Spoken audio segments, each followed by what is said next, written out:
ಏನು ಅಸುರ ಕುಲದಲ್ಲಿ ಹುಟ್ಟಿದವರನ್ನು ಕಂಡೇ ಆಗುವುದಿಲ್ಲ ನಿನಗೆ. ತಿಥಿ ಕುಲವನ್ನು ಛೇದಿಸಿದ ಪಾಪಿಯೇ ಮತ್ತೆ ಅಂದು ಓಡಿದ ಅರುಣಾಸುರ ಇಂದು ಪ್ರಬಲವಾಗಿ ಸ್ವರ್ಗದ ಪೀಠವನ್ನು ಏರುವುದಕ್ಕಾಗಿ ಬಂದಿದ್ದಾನೆ. ಪೀಠವನ್ನು ಬಿಟ್ಟು ಕೊಡುವೆಯೋ ಇಲ್ಲ ಪೆಟ್ಟು ತಿಂದು ಓಡುವೆಯೋ?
ಓಡಿ ಹೋದದ್ದಾದ್ರೂ ನೀವು ಯಾಕಾಗಿ ಕಾಡು ಮೇಡುಗಳಲ್ಲಿ ಇನ್ನಾದ್ರೂ ಬದುಕಿಕೊಳ್ಳುವ ಎನ್ನುವ ಹಾಗೆ ನೀವು ಆ ಸಮಯದಲ್ಲಿ ಬಯಸಿದ್ದು ಸ್ವರ್ಗದ ಪೀಠ ಮತ್ತೆ ಹೀನಾಗದಿ ಮತ್ತಿನ್ನೇನು ಹೇಳ್ಬೇಕಾ? ಅಂದು ವರಬಲ ಇರಲಿಲ್ಲ, ವರಬಲವನ್ನು ಸಂಪಾದಿಸಿ ಆತವನ್ನು ನಮಗಾಗಿಸಿಕೊಳ್ಳಬೇಕೆಂದು ಹಾಗೆ ಬಂದಿದ್ದೇವೆ. ಯಾವ ಶಕ್ತಿ ಇದ್ದರೇನು ಇದ್ದಿಲ್ಲ ಇದ್ದರೇನು ಯುಕ್ತಿಗಿಂತ ಶಕ್ತಿ ಮೇಲಲ್ಲ. ಅದನ್ನು ನೀನು ನೆನಪಿನಲ್ಲಿ ಮರಣವನ್ನು ಗೆದ್ದವರುಣಾಸುರ ಮರಣವನ್ನು ಕೈ ಜಗತ್ತು ಗೆಲ್ಲುವವರಿಗಾದ್ರೆ ನಿನಗೆ ಮತಿಹೀನ ಅಲ್ಲ, ನಿನಗೆ ಕೈಯಲ್ಲಿ ಹಿಡಿದಿದ್ದೇನಲ್ಲ, ಇದರಲ್ಲಿ ಪಾಲಿಸಿದ್ರೆ ಮತ್ತಿ ನೋಡು.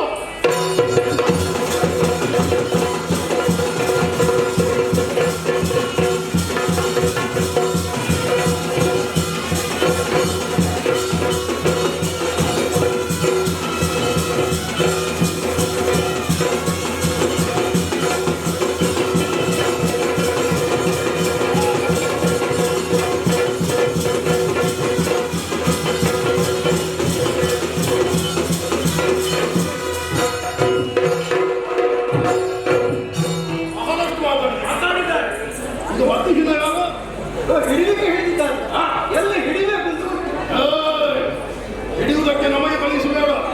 ಅಂದು ಓಡಿದವ ಹೇಗೆ ಓಡಿಸಬೇಕು, ಯಾರಲ್ಲಿ ಇರಬೇಕು ಅನ್ನುವಂತಹ ಜ್ಞಾನದಿಂದಲೇ ಮತ್ತೊಮ್ಮೆ ಇಲ್ಲಿಗೆ ಬಂದವನಿದ್ದೇನೆ. ಅಂದು ನಮ್ಮ ಶುಂಭದಾನವನ್ನು ಕಲಿಸಿದಿರಲು ಹಾಗೆ ತನಗೆ ಮುಂದೆ ಮಾಡುತ್ತೇನೆ. ಅಂದು ಕಾಡಿನಲ್ಲಿ ವೇಷ ಮರೆಮಾಚಿ ಕೂತವರು ನಾವು ನಮಗೆಂತ ಗತಿ ಬರಲಿಲ್ಲ. ಇನ್ನು ಸ್ವರ್ಗದ ಪೀಠದ ಅಧಿಕಾರ ನಮ್ಮ ಪೀಠ ಬರೆದಾಗಿದೆ, ಯಾರು ಕೊಳ್ಳುತ್ತಾನೆ?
ಮೊದಲನೇ ಮರಣವನ್ನು ಗೆಲ್ಲುತ್ತೇನುವ ಹಾಗೆ ಯಾವ ಕಾಲದಲ್ಲಿ ಮರೆಯುವುದು ಸಮಯದ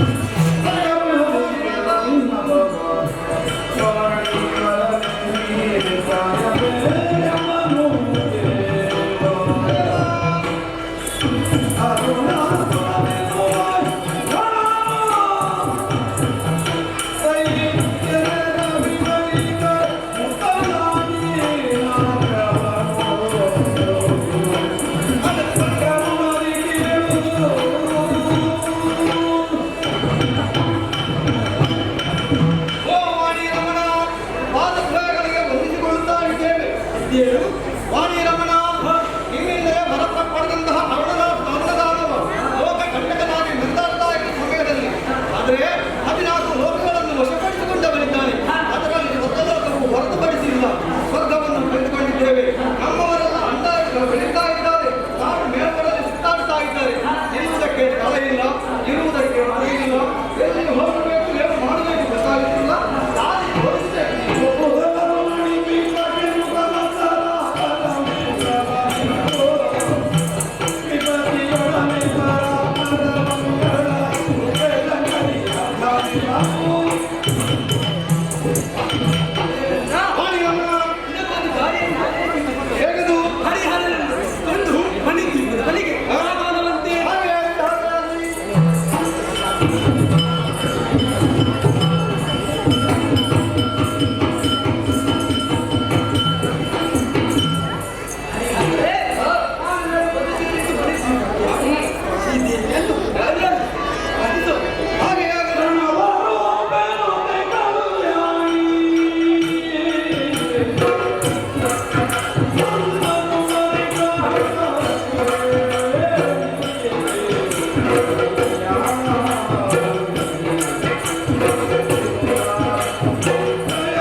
ಭಕ್ತಿ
ಸುರಪತಿ ನಾನೇ ಕರುಣಿಸಿದಂತ ಸ್ವರ್ಗಲೋಕವನ್ನಾಡಬೇಕಾದ ದಾರಿ ಮಣಿ ದ್ವೀಪವನ್ನೇ ಸೇರಿ ನನ್ನಲ್ಲಿ ಪ್ರತ್ಯಕ್ಷೀಕರಿಸಿದಿ. ಯಾರಿಂದ ಕಷ್ಟ ಬಂತು, ಯಾರಿಂದ ತೊಂದರೆಗೊಳಗಾಗಿದೆ, ನಿರ್ಭೀತಿಯಿಂದ ತಿಳಿಸಿರಿ, ಪರಿಹರಿಸಿಕೊಡುವೆ.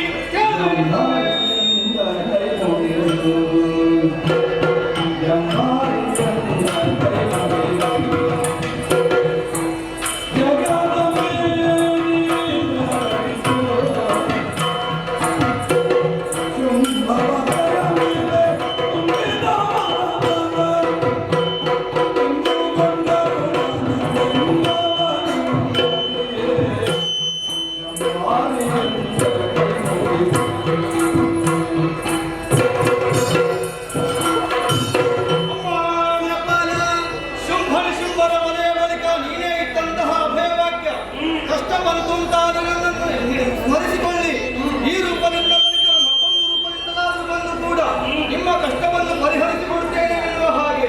ಅಮ್ಮ, ಶುಂಭರು ಸವದಾ ಸಮಯದಲ್ಲಿ ಓಡಿ ಹೋದಂತಹ ಅರುಣಾಸ್ತ್ರ ಎನ್ನುವಂತಹ ದಾನವ ನಿನ್ನ ಭೀಕರ ರೂಪವನ್ನು ಕಂಡು ಓಡಿ ಹೋದವನಿದ್ದಾನೆ.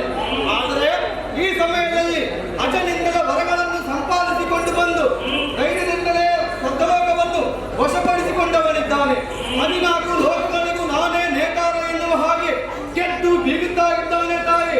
ಧರೆಯಲ್ಲಿ ಪಂಚಮಹಾಪಾತಕಗಳೇ ಸಾಗುತ್ತಾ ಇದೆ, ಅಧರ್ಮ ತಾಂಡವವಾಡ್ತಾ ಇದೆ, ಋಷಿಮುನಿಗಳಿಗೆ ಯಾಗ ಮಾಡುವುದಕ್ಕೆ ಅವಕಾಶ ಇಲ್ಲ ಅಂತಾಗಿದೆ. ಹೆಣ್ಮನೆಯರು ತನ್ನ ಮಾಂಗಲ್ಯ ಭಾಗವನ್ನೇ ಕಳೆದುಕೊಂಡವರಿದ್ದಾರಮ್ಮ. ಅಧರ್ಮವನ್ನೇ ಉದ್ಧರಿಸುವುದಕ್ಕೆ ಧರ್ಮವನ್ನು ಉದ್ಧರಿಸಬೇಕು, ನಮ್ಮನ್ನೆಲ್ಲ ಪೊರೆಯಬೇಕು, ನಮ್ಮನ್ನು ನೀನೇ ರಕ್ಷಿಸಬೇಕಮ್ಮ.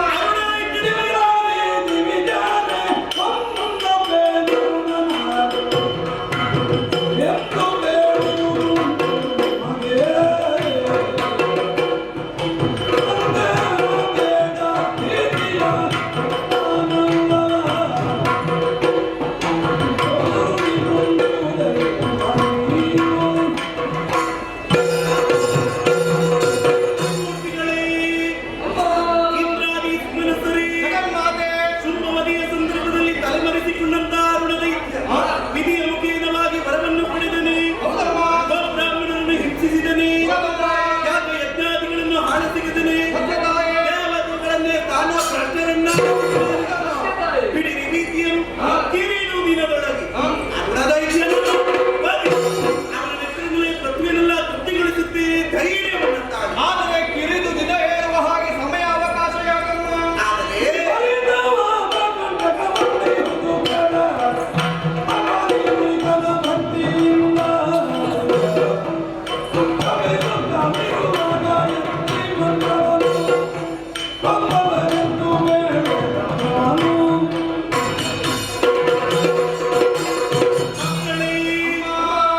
ಆದರೆ ವಿಪರೀತವಾದ ಕಂಟಕ ಹೊಂದಿದರಗಾಗುತ್ತಾ ಉಂಟು. ವಿಧಿಯ ಮುಖೇನವಾಗಿ ವರವನ್ನು ಪಡೆಯುವಂತಹ ಸಂದರ್ಭದಲ್ಲಿ ಒಲಿದಿದ್ದಾಳೆ ಶಾರದಾ ದೇವಿ ಗಾಯತ್ರಿ ಮಂತ್ರ. ಇದನ್ನು ಸಂಧ್ಯಾ ಕಾಲದಿಂದ ಆತ ಪಠಿಸುವುದರಿಂದ ಆತನ ದೇಹ ವರ್ಚಸ್ಸು ಆತ್ಮವರ್ಚಸ್ಸು ವೃದ್ಧಿಯಾಗುತ್ತಾ ಇದೆ. ಅದಕ್ಕಾಗಿ ದೇವೇಂದ್ರ ನಿನ್ನ ಗುರುಗಳಾದ ಬೃಹಸ್ಪತ್ಯಾಚಾರ್ಯರನ್ನು ಆತನ ಬಳಿಗೆ ಕಳುಹಿಸಿ ಮಾತಿನ ಮೋಡಿಯಿಂದಲಾಗಿ ತಪವನ್ನು ಬಿಡುವಂತೆ ಮಾಡಲಿ. ಆ ಸಂದರ್ಭದಲ್ಲಿ ಅರುಣದೈತ್ಯರನ್ನು ನಿಮಗೆಲ್ಲರಿಗೂ ಸೌಖ್ಯವನ್ನು ಒದಗಿಸುತ್ತೇನೆ. ಸದ್ಧೈರ್ಯಧಾರಿ, ಧೈರ್ಯಸ್ಥರಾಗಿರಿ, ನಿರ್ಭೀತರಾಗಿರಿ.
ಏಕವೀರಾದ್ರಿಪುರವನ್ನು ಸೇರಿದ್ದು. ಆದರೆ ಒಳಗೆ ಬರಲಿಕ್ಕೆ ಇಲ್ಲೇ ಪರಿಚಯವರು ಬಿಡ್ತಾರೆ, ಹೋಗ್ಲಿಕ್ಕೆ ಬಿಡಲಿಲ್ಲ. ಅಷ್ಟೊತ್ತಿಗೆ ನಾನೇ ಒಂದು ಮಾತಾಡಿ, ನನಗೆ ಏನು ಸಿಕ್ಕಿದ್ರು ಅದರಲ್ಲಿ ಅರ್ಧ ನಿಮಗೆ ಕೊಡ್ತೇನೆ ಅಂತೇಳಿ ಅಷ್ಟು ಹೇಳಿದ್ದೆ ಅಂತ